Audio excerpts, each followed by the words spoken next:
Ya, Aba Ahmad Sulaiman Daud atau ASD, nama yang penuh misteri ya. Mohon maaf baru bisa menjawab karena ya kalau pagi-pagi begini kan persiapan untuk kerja. Jadi begini, pertama, jadi dengan narasi ini apakah panjenengan ini sudah menunjukkan bahwa tidak percaya ya terhadap ayat-ayat Al-Quran, karena narasinya panjenengan ini membandingkan ayat-ayat Al-Quran dengan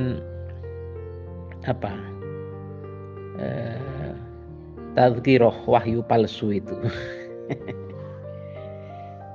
Jadi baru sekarang saya menemukan orang Ahmadiyah yang tidak mempercayai, bahkan sering mempertanyakan ayat-ayat suci Al-Quran. Wah, bagus ini terbukti nyata ya. Yang kedua, ini saya jawab dengan singkat ya, bahwa Al-Quran dan baginda Nabi itu sudah saya jelaskan yang 10 menit itu tidak pernah menjiplak, mencontek, tetapi justru Islam, baginda Nabi dan Al-Quran itu sebagai ajaran yang terakhir dari Tuhan yang sama, yang dimulai dari Nabi yang pertama dari urutan 124.000 Nabi Rasul itu, maka Al-Quran itu berdasarkan Al-Ma'idah ayat 48, frase muhaiminan alaih itu sama dengan frase aminan alaih, sama dengan frase syahidan alaih, sama dengan frase raqiban alaih, sama dengan frase hafidhan alaih, sama dengan frase hakiman alaih, sama dengan frase musaytiron alaih, sama dengan frase musalliton alaih, yang menurut banyak mufassir artinya segala informasi dari kitab dan tokoh-tokoh nabi-nabi sebelum Al-Quran, apabila sesuai dengan informasi Al-Quran maka itulah kebenaran, sedangkan apabila bertentangan dengan informasi Al-Quran itulah ketidakbenaran, kan begitu. Jadi ya bukan mencontek menjiplak. Panjenengan ini bertanyanya itu saja, sudah saya jelaskan kan. Ya memang kemampuan panjenengan cuma bertanya terus. Itu yang pertama. Saya tidak membaca tafsirnya, nanti panjang lagi. Yang kedua mengenai wahyu. Wahyu itu yang disampaikan kepada baginda Nabi itu ya pasti merupakan salah satu bentuk mukjizat. Jadi kalau mukjizat itu pasti amrun khariqun lil adah, pasti bertentangan dengan nalar siapapun, bertentangan dengan adat kebiasaan siapapun dan dimanapun. Sedangkan wahyu itu memiliki banyak arti dan ciri-ciri ya. Di antaranya wahyu itu dapat diartikan sebagai isyarat, dapat diartikan sebagai tulisan, dapat diartikan sebagai risalah, pesan, perkataan yang terselubung, ya kan? Dapat diartikan sebagai pemberitahuan secara rahasia, bergegas. Setiap perkataan atau tulisan atau pesan atau isyarat yang disampaikan kepada orang lain. Ya. Bahkan menurut Imam Raghib Al-Isfahani, wahyu adalah isyarat yang sangat cepat. Ya. Bahkan menurut Abu Ishaq, wahyu dalam pengertian semua bahasa adalah pemberitahuan secara rahasia. Karena itulah ilham disebut dengan wahyu. Bahkan pengertian wahyu di dalam Al-Quran memiliki 4 arti. Yang pertama, isyarat secara rahasia. Silakan dibaca Quran surat Maryam ayat 11. Yang kedua, petunjuk naluriyah, ya, yaitu petunjuk yang bersifat naluriyah yang ada dalam diri semua makhluk, ya. Itu bisa dilihat dalam Quran surat An-Nahl ayat 68 sampai 69, juga Quran surat Fussilat ayat 12. Yang ketiga, wahyu itu dapat diartikan sebagai ilham atau bisikan gaib, ya. Kadangkala manusia menerima pesan tetapi tidak mengetahui dari mana asal pesan tersebut, ya. Biasanya pesan ini muncul dalam kondisi terdesak, ketika dia menganggap telah memiliki jalan buntu. Nah, ini banyak. Silakan dilihat dalam Quran surat Al-Qasas ayat 7, juga di Quran surat Taha ayat 37 sampai 40, dan juga di dalam Quran surat Al-An'am ayat 112, juga Quran surat Al-An'am ayat 121. Yang terakhir, wahyu itu bisa disebut wahyu risali. Artinya wahyu ini hanya khusus untuk Nabi, ya. Jadi dalam Al-Quran wahyu risali ini disebut lebih dari 70 kali. Antara lain Quran surat Asy-Syura ayat 7, antara lain Quran surat Yusuf ayat 3, antara lain surat Asy-Syu'ara ayat 193, 194, dan semuanya. Jadi karena wahyu itu bersifat rahasia, bersifat pribadi, berlangsung secara cepat, seandainya saya menerima wahyu terus ada panjenengan Aba ASD di samping saya, maka secara pasti Aba ASD tidak mengetahui, tidak merasakan, tidak mendengar apa yang saya dapatkan, gitu kan.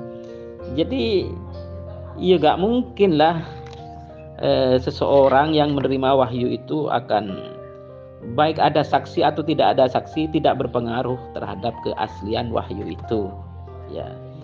Semua yang saya baca ini silakan, ini kan direkod, ya. Silakan Abah membacanya di dalam, sebentar saya membaca ini kitab-kitabnya, ya.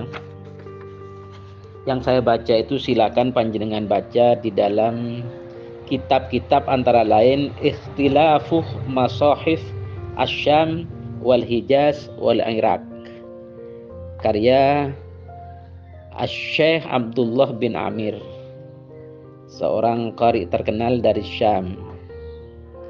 Dia adalah salah satu dari Qurra Sab'ah. Itu yang pertama, kan. Yang kedua, silakan dibaca di dalam kitab Ikhtilafu Masahif fi Ahlil Madinah wa Ahlil Kufah wa Ahlil Basrah, karya Asy-Syaikh Al-Imam Ali bin Hamzah Al-Kisai, seorang qari terkenal dari Kufah, salah satu dari Qurra Sab'ah.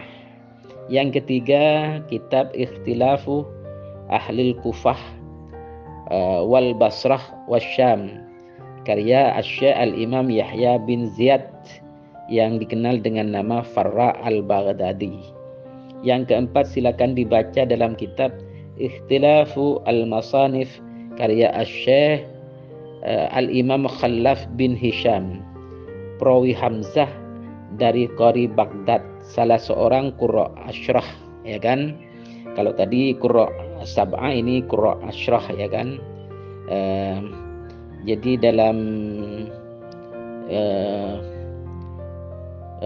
qiraatis sab'ah dan qiraatil asyrah, ya. Yang kelima, bisa dibaca di dalam kitab Ikhtilaful Masahif wal Jami'ul Qiraat, karya Al-Imam Asy' Al-Madaini. Yang keenam bisa dibaca dalam kitab Ikhtilaful Masahif karya Al-Imam Asy' Abu Hatim. Yang ketujuh silakan dibaca dalam kitab Al-Masahif karangan Asy' Al-Imam Abdullah bin Abi Dawud As-Sistani. Yang kedelapan di dalam kitab Al-Masahif karya Asy' Al-Imam Ibnu Ambari. Yang kesembilan di dalam kitab Al-Masahif karya Ibnu Ashtah Al-Isfahani. Yang ke-10 silakan dibaca dalam kitab Gharibul Masahif karya Al-Imam Asy' Al-Warraq. Ya, di samping itu banyak ini kalau saya jelaskan.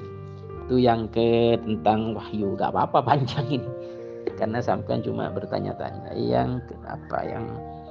Yang terakhir itu ini ya, masalah Quran surat Al-Hajj ayat 65, ya kan?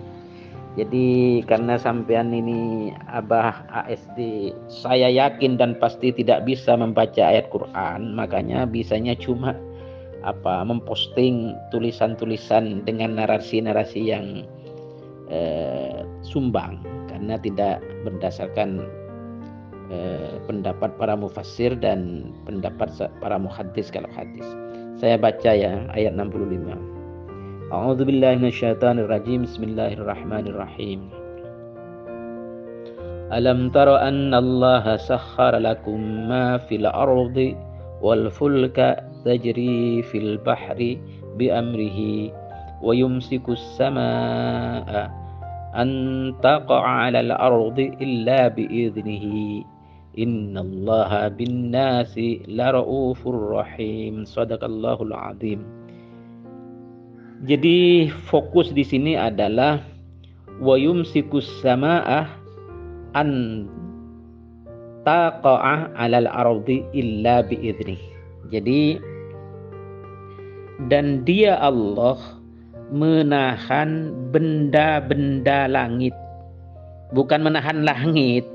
Kan sampean tidak bisa ya membaca ayat Quran dengan konsep dhamir atau idhofahnya. Jadi bukan menahan langit, itu maksudnya menahan benda-benda langit agar tidak jatuh ke bumi, melainkan dengan izinnya. Nya di sini adalah Allah Subhanahu wa taala wa azza wa jalla. Jadi ya bagaimana ya, salah semua panjenengan ini. Yang saya baca ini berdasarkan kitab tafsir ya. Jadi Allah ini dalam Quran surat Al-Hajj ayat 65 dalam hal menundukkan semua yang ada di bumi untuk manusia dan menahan benda-benda langit, ya kan, agar tidak terjatuh menimpa manusia. Jadi yang ditahan ya benda-benda langit. Banyak ini Al-Quran surat Al-Hajj ayat 65 itu dimaksur dengan ayat-ayat yang lain ya, tentang keberadaan benda-benda langit, misalnya wasyamsu tajri li mustaqarril laha, itu kan dan matahari beredar menurut garis porosnya, kan begitu. Jadi apa diartikan, jangan diartikan langit itu sebuah cicak wah itu narasi tanpa ilmu itu, ya kan. Bahkan misalnya di Quran surat Fatir ayat 41 ya banyak lah yang dimaksurin, artinya ayat dijelaskan dengan ayat, itu namanya tafsir bil maksur ya. Bahkan juga banyak ini kalau saya baca. Yang saya baca ini semuanya berdasarkan kitab tafsir ya, antara lain tafsir dari Syekh Imam Abdurrahman bin Nasir As-Sa'di atau As-Su'di ya, ulama tafsir pada abad 14 Hijriah.